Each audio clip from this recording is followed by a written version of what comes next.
Қайырлы күн достар, каналыма қош келдіңіздер. Бүгін мен сіздерге осындай хамир хасиб деп аталатын ерекше тағам түрін көрсететін болам. Неге іште таза пісіп шығатын, өте тәбет ашарлық, тойымды тағамдардың бір түрі ауызашарға дайындап беріңіздер.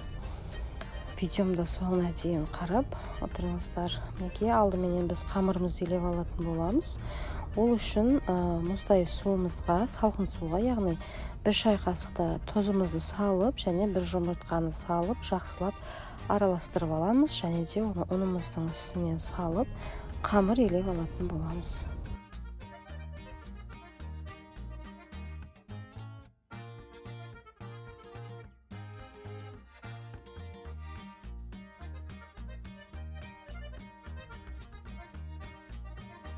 Бұл тағамды бір рет жасасаңыздар, қайта-қайта жасай беретін боласыздар. Өте дәмді және ерекше болып піседі, және дәмінде керемет ұнайтынына сенімдімін. Сол үшін отбасыларыңызға дайындап беріп, ерекше тағамменен қуанта беріңіздер дегім келеді. Келесі қолымызбенен илеп алатын боламыз, яғни бізде орташа қаттылықта қамырымыз дайын болады. Неге қамырымызды илеп алдық, енді оны бір шетке қалдырып, тағамның салмасына кірісетін боламыз.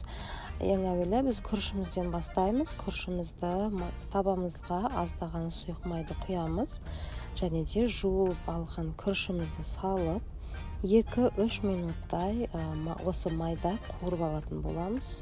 Яғни бізге күрішімізді пісіріп алу қажет. Шала пісіріп аламыз. Сол үшін күрішімізді осылай майда қуырып аламыз, жабысып қалмау үшін. Шашыраңқы болып, әдемі болып пісіп шығады сол кезде.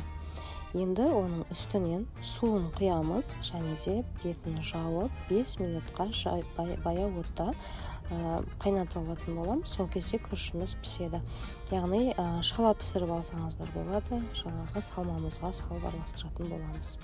Келесі бізде етіміз, тартылған ет, кез келген түрін қолдансаңыздар болады.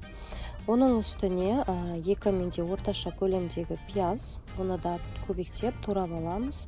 Етімізге салып, барлығын араластырып аламыз.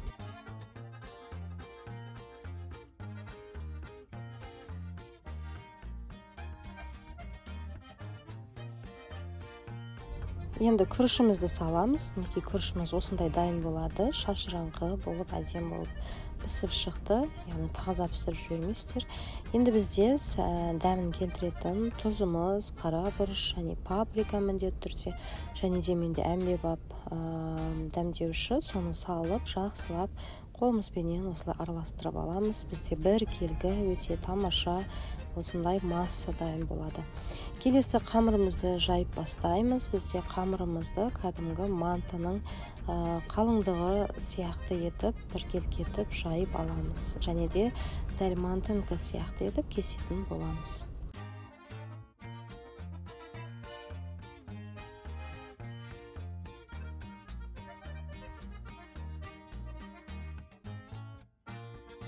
Достар, каналым өте пайдалы.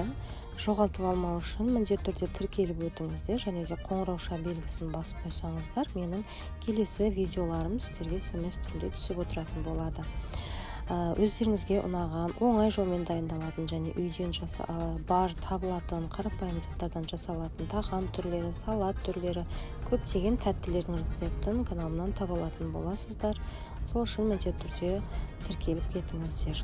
Енді қамырымызды дәл мантынікінде етіп, кесіп аламыз. Дәл видеодағыдай етіп жасаймыз.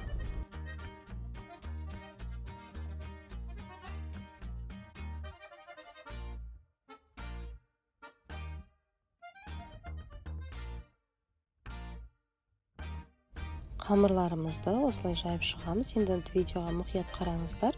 Салмамызды қалай саламыз және түсетін көрсететін боламын. Осылай 3 бұрышының бір жағынан саламыз. Яғни қазір видео қараған кезде түсінесіздер. Осы кезде конверт тәріздес етіп отырып түйіп алатын боламыз. Ең алдыменен бұрышын және де келесі 2 жағын жинап отырып, конверт тәріздес етіп осылай орап аламыз. Неге өте оңай, бір жасағаннан қолдарыңыз тез үйреніп кетеді. Осылай барлығын жасап аламыз.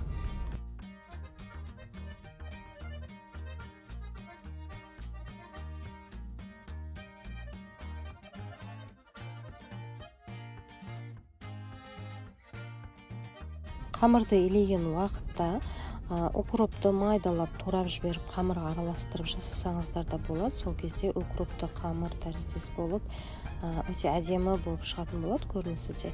Мінекей барлығын осылай дайындап алдық. Келесі бізде мантоваркаға пісіретін боламыз. Яғни манты қасқан тарелкаларына осылай астын майға батырып отырып осылай қоямыз. Яғни тарелканы майлаудың қажеті жоқ.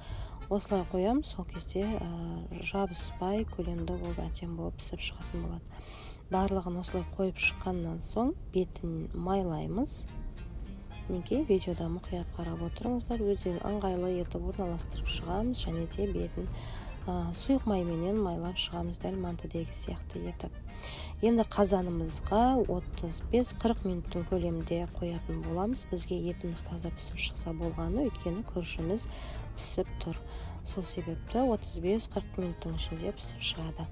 Мінекей тамағымыз дайын, пісіп шықты. Ол аралықта мен пиязбенен сәбізді қуырып, подлива жасап қойдым. Ортасына қойып ұсынсаңыздар болады. Мінекей дәл осылай тарелкамыздың шеттеріне осылай толтырып саламыз, және дегі жасап алған подливамызды қоямыз. Осылай дастарханға зеленменен сеуіп, әсемдеп дастарханға ұсынсаңыздар болады. Ал ас болсын.